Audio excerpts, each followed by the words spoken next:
Hello everyone and welcome to this week's watch list preview. Um, it was a rough week this past week if you were playing it alongside. Um, for me, in my long-term account, sure that hurts when we have weeks like this, but in my day trading slash scalping account, I think it's easier to trade to the downside, but uh, so that's, you just got to know what you're looking for. I mean, long-term charts are still bullish, but the shorter term you get, the more bearish they look. And that's, I know there's a lot of stress put on to time frame, full time frame continuity, and that's a good thing. But you also have to consider in environments like this, you're not going to get full time frame continuity if you're looking at, let's say you're a swing trader that holds for a few days. You might be looking at the yearly chart, the quarterly chart. Um, because we're so early in the year, yeah, the yearly charts don't look very good. But if we were still in November, the yearly charts would still look good. Uh, so you have to take that into consideration. Um, but you also have to be more vigilant with your stops when you're trading against the long-term trend. So that said, I did some scans. I only did inside week scans. I didn't do anything like I did do a couple real quick ones, but I didn't think much would come up. An example would be inside day followed by a two up. There weren't many of those. I mean, an inside week followed by two up. There weren't many of those to choose from. Inside week followed by a two down. There were a ton of those, but the problem is they were big, huge red candles like this, where we would have to climb all the way back up here to trigger. And the likelihood of that, I'm not saying it's not likely, but it'd probably be close to the end of the week by then. And I don't like trading these past maybe the middle of the day Thursday, these weekly watch lists, because you're starting to run out of time. And I'm more usually like middle of the day Thursday. That's it. I forget about this watch list. I don't even look at it until I do my video. So, to move, I don't know, let's say on this particular one, 505, to move 70 points in a week is kind of rare. It doesn't happen too often. It happened, the only times it's happened on this entire chart was to the downside. This is probably the closest to the upside, and this one was 605. This one was a $50 move. So to move that much, it's not real likely to happen. I'm not saying it won't happen, but it's not as likely. And I don't want to clutter up my watch list with what ifs. Maybe it'll do this, maybe it'll do that, and then next thing you know, you have 8 symbols on here that you're trying to watch. And while you're trying to watch these what if ones, the lower probability ones, you're missing these ones. I'd rather have a smaller watch list with better quality than have a larger watch list and water down the quality. So that being said, if you watch the video I did Friday, I had, I think, 3 symbols, 3 tickers on that watch list, and I had Oracle going either direction. I had 3M that didn't trigger at all. Oracle triggered to the downside and hit a couple of targets. And I forget what my other one, let me see, I'll pull it up here real quick.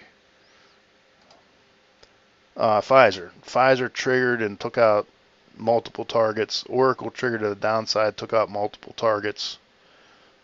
John Deere triggered to the upside, and it did hit the first target, and then it pulled back, but it hit the first target. 3M didn't trigger at all. So, like I said, I prefer quality over quantity, and this was a pretty quality watch list here. 3 out of the 4 triggered, and the only one that did trigger to the opposite direction. Or no, I'm going to take it back. This one here didn't trigger. Pfizer triggered, Oracle downside triggered, and John Deere triggered. So 3 out of the 4 symbols on here triggered, and 2 of them hit multiple targets. So if you would have got in any of these, you would have made money. Any of them that triggered, that you would have made money. So, okay, back to this week's watch list. Coca-Cola, you see I have everything to the downside here. I just don't see much going to the upside. We may go, I'm not saying we won't go to the upside. There's a chance we do bounce back up and have a green week. However, for these to trigger to the upside are highly unlikely. For Adobe to trigger to the upside, we have to break 332 or 532.14. Again, I'm not saying none of this will happen, but based on this candle here, it's not looking promising. KO, Coca-Cola, we have to trigger this to break to the upside, or we have to break to the upside to trigger this. Not as likely to happen. Royal Caribbean, we have to break this to trigger the upside. Again, less likely to happen. So everything I have on this chart or on this watch list is downside moves. We'll take a look at the year. The year on Coca-Cola looks pretty good still. No issues or concerns on the year. The quarter's still looking good too. No red flags on the quarter. Take a look at the month. Month doesn't even look too bad, so we're not looking too bad on the month. We have pulled back. We're green and we're up, but it has pulled back. And if you look at the week, well, there you go. This past week was just an ugly candle. Not to say that we're not going to break to the upside. Ideally, I think what I'd like to see this week is let's pull back down just a little bit here, come back down, hit that 10% on SPY, and have a 2 down and close near the top of that candle, this top of the next week's candle or this week's candle, and then the following week have a rev strat to the upside, 1 followed by a 2 down followed by a 2 up. That's ideally what I'd like to see. I think that would probably garnish the biggest move. If we went inside up this week, I think by the time we trigger, we're going to be starting to lose momentum, and it's not going to be as good of a move, not as powerful of a move. So that's why I'd rather see us go down this week. Not a big down, just a little bit, just enough to trigger. We're like 8.75% down on SPY. We're over 10% down on the Qs. So we're in correction territory, almost in correction territory on SPY. I think if we hit that 10% on SPY, maybe we'll see a bounce then. So anyway, Coca-Cola looking for a break below $60.40. And if you take a look at the daily chart and for somebody that commented, thanks for that comment. I put this volume down here. I just had an alert go off on Thinkorswim. And I know somebody commented one time, they said, hey, that was really annoying having that alert go off, but I didn't know how to turn it off. And somebody commented in one of my videos last week that there should be a setting in here. So I changed this. Now let's hope that this fixes it and you didn't hear that alert just now. So let's see. I'll do a playback and hopefully that fixed the problem. So again, back to here. So on the inside week, we're looking for a break below 60.40. Target 1. This is, you have to ignore this. This is going to get a little bit sloppy here. This is for my inside year up. You see right here, I had a break to the upside for the year, and we triggered it, and we took out target 1 on the inside year up. So you have to ignore these ones that say year up. So target 1 to the downside is this candle here. Here's our trigger. You could say that this is a target, but actually what I did was I looked at the week. The reason why is because there's not much of a move. There's not a huge average true range on this daily range. It's only 79 cents. So I went with the weeklies on targets. So I'm trying to fix it so it doesn't look so sloppy. But target 1 I have here, bottom of this candle. Target 2, I went ahead to the daily chart, and right here there's a gap to fill in the daily, and that's why I went to the daily chart instead of sticking. You might ask, why did I use daily for target 1 or weekly for target 1, daily for target 2? And the reason is because there was a gap here on the daily, and I thought that was significant. So target 2 is 59.59. Target 3 is the gap fill at 59.31. And that's it for Coca-Cola. Royal Caribbean, let's take a look here. On the year, we had an inside year last year, which isn't surprising given the previous year, 2020, with this huge outside candle. We're kind of stuck right in the middle of it pretty much all of last year. So far this year, looking the same. So you have to be aware of that. If you look at the quarterly, we had a few good quarters coming up. We had an inside quarter, then a 2 down, kind of a, it's not really a hammer, but we had a 2 down hammerish, followed by an outside candle. Now we're inside again on this quarter. Granted, the quarter's only 3 weeks old, but inside on the quarter. And then the month, we're trying to form a shooter on the month. We only have about a week left in this month, so trying to form a shooter here. If we end up forming a shooter, that's obviously bearish. If you look at the weekly is looking bearish too. It's an inside week, but it was down, pretty decently down.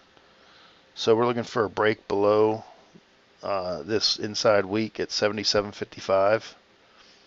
And then if you come down to the daily, you can see some targets here. Target 1 is the low of this candle here at 76.23. Target 2 is low here at 75.55. Target 3 is at 74.16. Target 4 is way down here at 69.66. And you could come down here and hit these 3 targets too if you wanted. You know, I don't want to clutter this up too much because I put this on Twitter also. And if I put too many targets on here, it just gets kind of all jumbled. But you see how I pick targets. This will be a target, this will be a target, this will be a target. Then we go down here for a target, so on and so forth, all the way down to here. So that's Royal Caribbean. Adobe. Let's take a look at Adobe. Adobe on the year, last year was kind of a spinning top. This year we're looking to the downside. It's inside, but it's pretty red. On the quarter, had 3 ugly quarters in a row for Adobe, or 2 ugly quarters in a row, and this quarter's not looking any better. So quarter's not looking too good. Month is looking pretty nasty. With you know, December was pretty bad, and January's not looking any better. Come down to the week, and the week's just been nasty since November 22nd. You know, we had a green week here, we had a green week here, green week here. But even these 2 green weeks here were both down, 2 downs. So we have an inside week last week. Not quite a shooter, but still pretty bearish. If you look at the daily, well, let me go back to the weekly. So we're looking for a break below 499.27, and then you go to the daily, and you have to go back pretty far for targets here. So you could use targets off the weekly. I'm not saying you can't do it. It's just, for me, I prefer the daily because I'm more conservative. Oh, sorry about this cough. Got something in my throat. So, um, if you were going to do targets off the weekly, you'd have a target here, target here, target here. Then you come back to here for a target. This would be a pivot low. That'd probably be my final target, unless you sold 9 out of 10 contracts and you just have one left and just let it ride and see what it does. But this would probably be my final target since it's a pivot low and it's a pretty decent move, $30 move. But I come down to the daily, and if you scroll all the way back here and then pick this up, here's your trigger right here at this level. You do have a target right here, but I kind of ignored that one and went to this pivot low, 487.34. Second target here, look, there's a gap here on the daily, 483.68 gets into the gap. Actually, it's 482.61. It snapped to the wrong level. Let me fix that. I just noticed that it snapped to the wrong level. So the low is 482.61.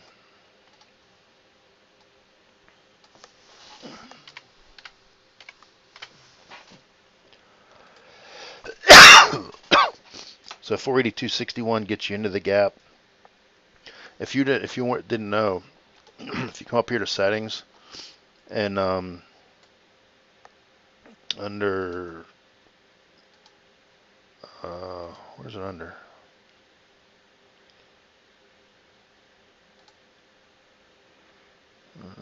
I don't see it now.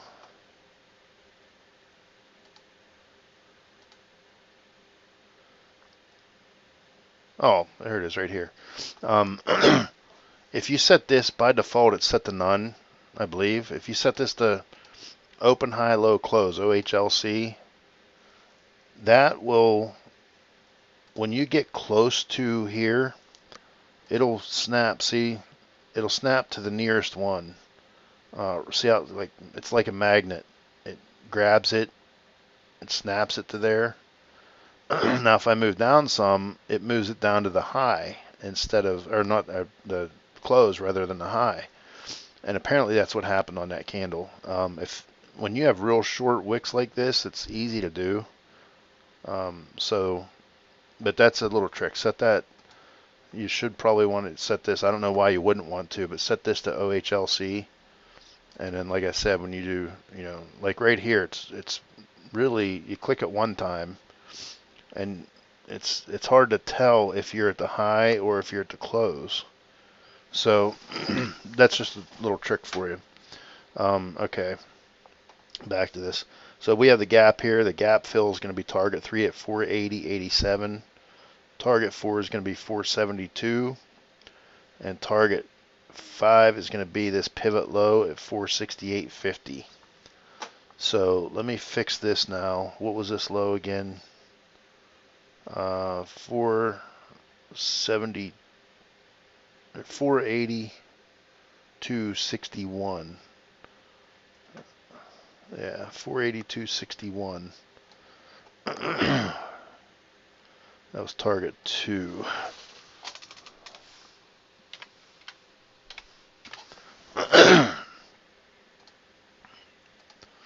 So there you go. That's the watch list for this week.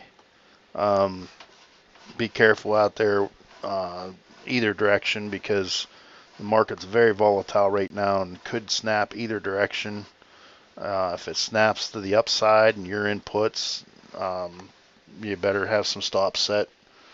If it decides to dump more and you think that, hey, we're down in the correction territory, we're going to bounce now, and you're wrong, you want to make sure you have stops in.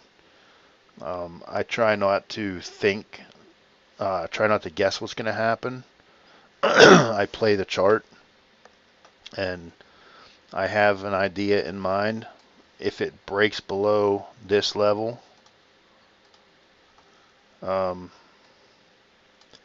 if It's basically if-then scenarios. If it breaks below this level, then I get in the puts.